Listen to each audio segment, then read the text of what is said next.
and in outreach and in relationships, because as Jenny well knows, someone who's here as an employee has an opportunity to build relationships with the various department heads and people that they're going to be interfacing with, and consultants don't. And to staff, I'm sure it's just another damn consultant asking for their time. And maybe don't think quite like that. Eric's got his hand up, so I'll stop. They probably say, gosh dang. Yeah. Yeah, Eric, please go ahead. So it'd be interesting to see what the answer to this. How many years are you proposing Jenny go back? So what's your scope? 2 to 3 maximum. If it can't, a case clearly can't be made in that brief a time, then. Okay. And then not only capture costs, but I envision pushback from Public Works saying something to the effect, whether it's true or not, I don't know, but I've heard this in the past, something similar to, well, but this is very specific to this project. There's subject matter experts, et cetera, et cetera. So maybe on the front end, part of the audit plan is, well, get their perspective, not mine, but kind of figure out what kind of outreach, and does this require any special expertise particular to the project they're doing the outreach for? That would be good, because as a council, I'd want to know the answer to that. Yes. So that's okay. I think that's an excellent observation, and I should have included that during the retreat, both the director of DCD and the director of Public Works, I'm paraphrasing here, everybody, said that their subject matter was so very technical that no one could present it in plain language.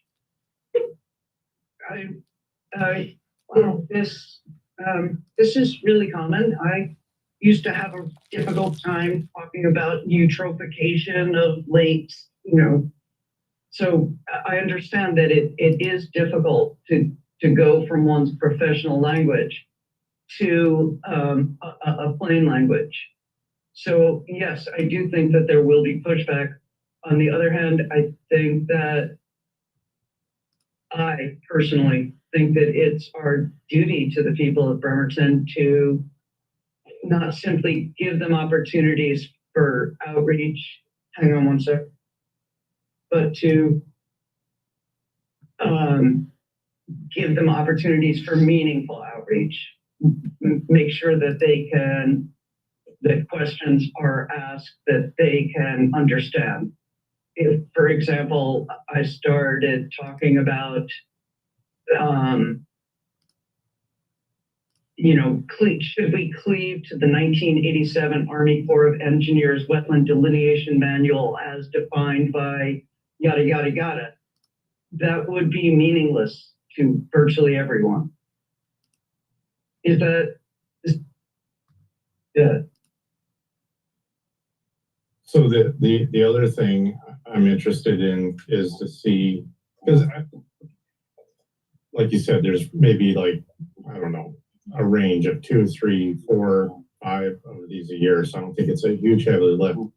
I would like to know, I suspect that most of these are bidded by the contractor and they subcontract the public outreach. Yes. So I would like to know if that's the case, or if it's, how do I want to explain this? How tied is the bid into having this public outreach, or is this something that could be separated? I almost wonder if these firms that bid it have this, there could be some cushioning in there. I don't know. It's just, you know what I'm saying? Just kind of separate that if possible. Yeah. I noticed specifically in the PRR public relations who did the survey for the transportation element that they also had people in the main consultant's office who were overseeing the PRR work. So that was an added cost on top Just of so, the 100. just so I'm a little more clear for Jenny, I'd like to know whether the PRR for each one of these reviews is closely associated with the main contractor, or if it's a separate organization in its entirety. If that Yeah. makes, yeah. It was presented as such, but I can't give you anything better than that. I guess if nothing else, we'd want to know how often that happens, right, Eric? Yeah, yeah, exactly. Yeah. Cool. I guess my other question is, in looking at our work plan, where would we slot this in? Would it just move up one space, or do we see it as jumping ahead? And I don't want to jump the discussion if we're not done discussing the meat of this. Where would we slot it in? Well, naturally, I feel that my project You need should to go go first to immediately. right, yeah. And that's why it's a really good thing that I was not elected queen, but Right. just a simple counselor. And I am bringing this to the committee. Either you're going to like the suggestion or you're not going to like the suggestion. Like, can't really, I'd like to make sure that you brought up a really good point, which is there anything else that anyone wishes to say about the merits of this plan?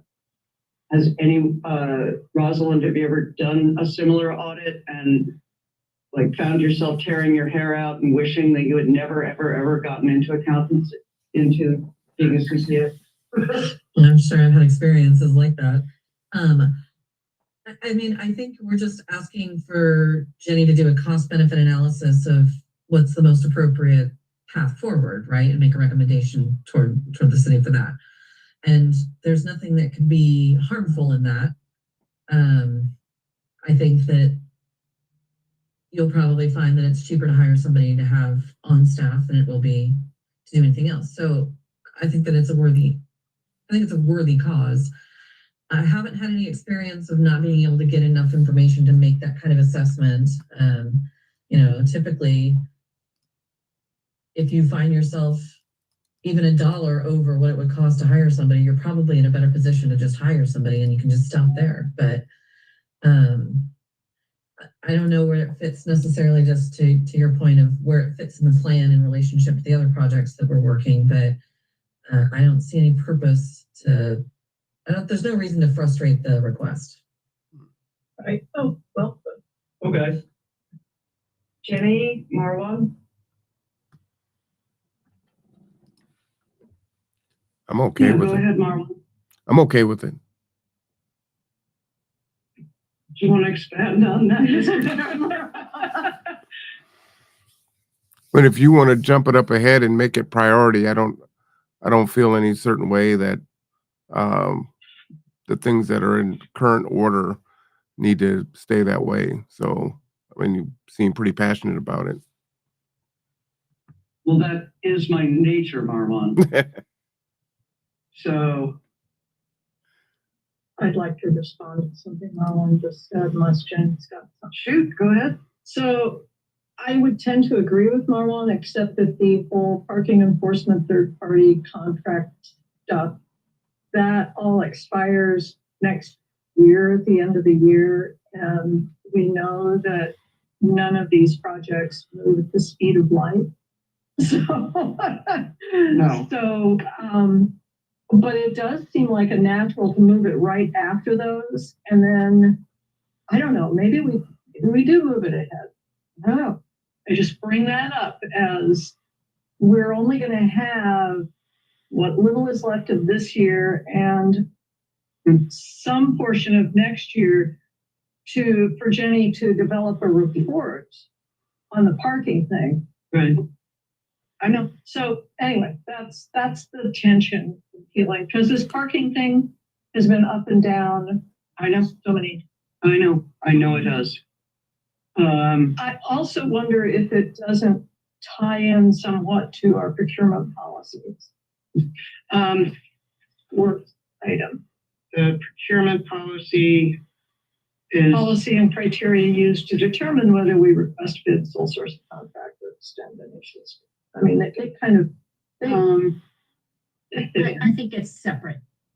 Yeah. I I do. do too, but I think they might inform one another to some degree. Maybe. Maybe not. Maybe you would want to consider doing, because the parking, there's actually two parking projects, right? One is a cost comparison of doing it in-house versus outside, and so it's very close to, in nature, what we're looking at with this communications manager outreach person. So maybe those two line up next. Yeah. And, Yeah. Maybe the parking compliance gets punted. And the reason I say that, and by punted, I mean that it gets postponed to some other time.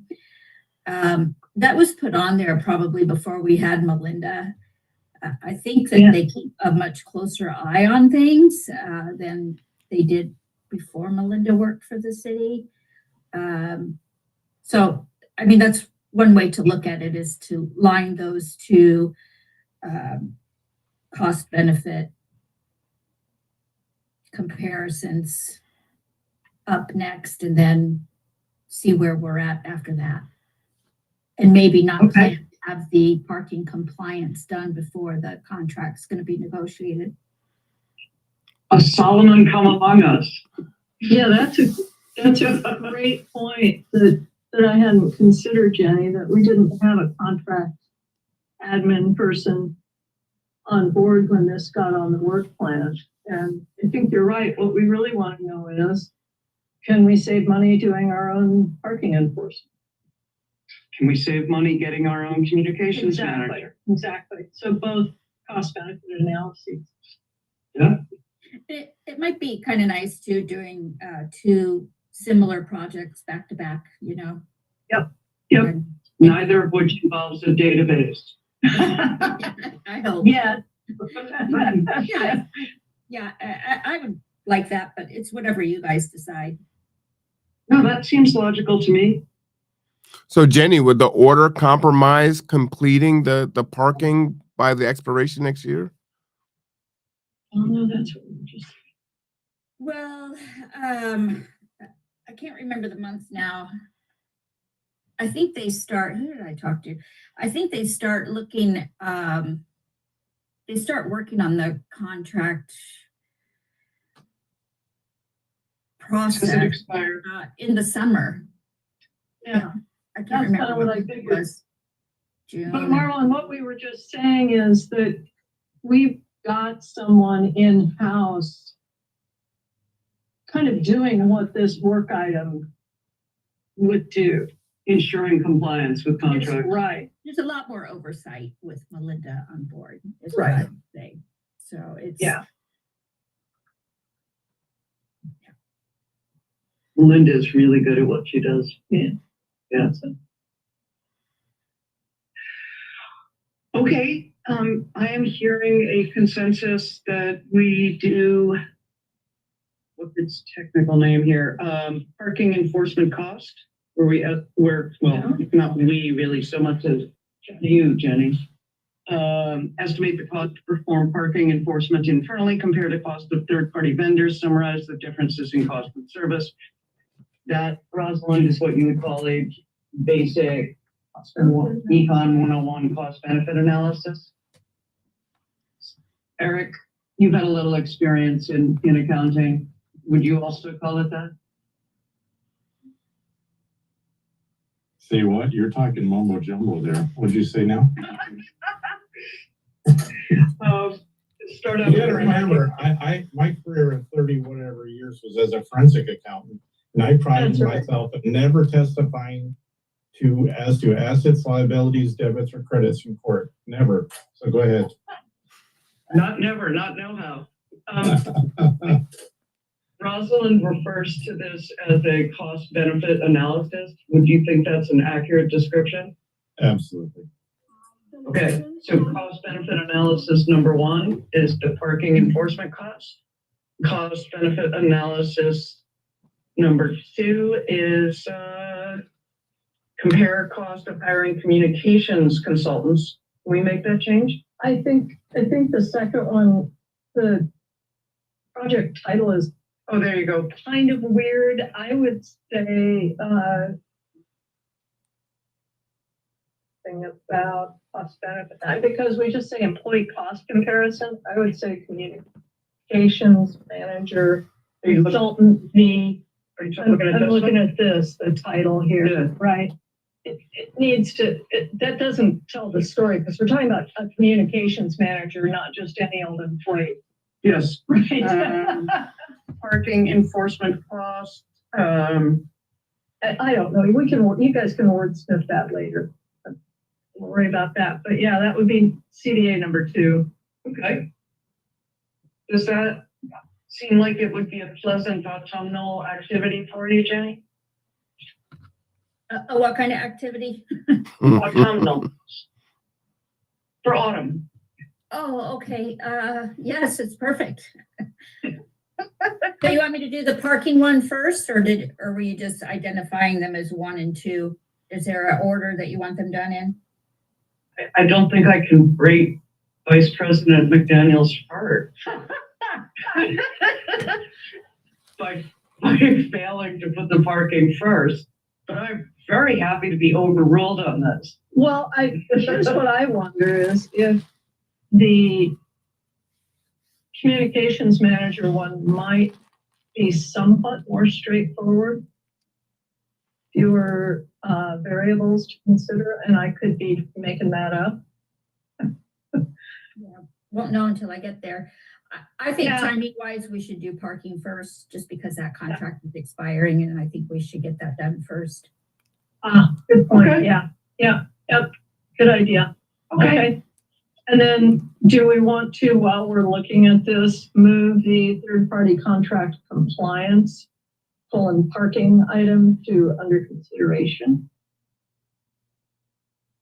Or delete it altogether, or leave it as planned and just push it down? I think the latter would be my, Push it I back. Push don't it think there's down. any reason to get rid of it. Okay. Plan it for later. Okay. Okay. I am perfectly happy, on the other hand, to get rid of the childcare one. Well, like the last 2 are both currently declined, so let's lose them. Yeah. Okay. Save paper.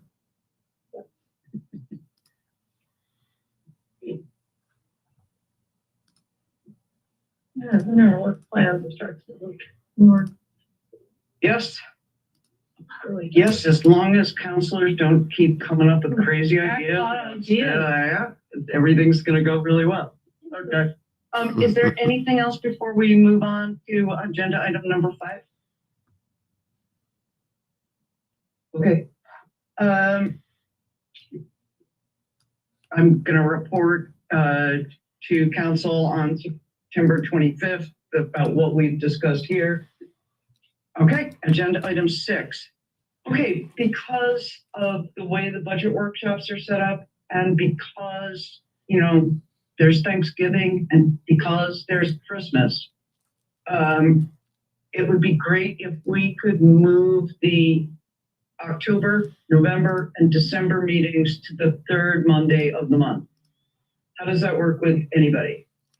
Or we could just take off until January, which I think might be. That's a bit much. All right, Third one. yeah, Rosalind, go ahead, please. I think I am gone in October, but I might be gone in, it would be the So you'd be 21st gone, of October?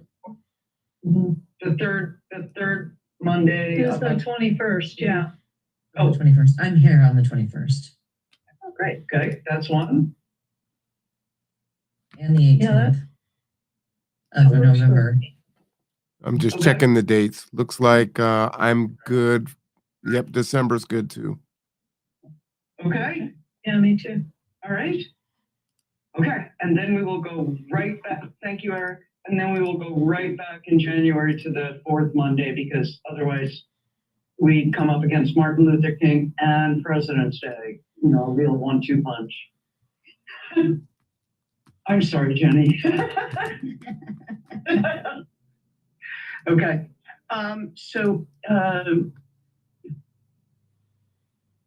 what's the technical title? Auditor Assistant Grenier.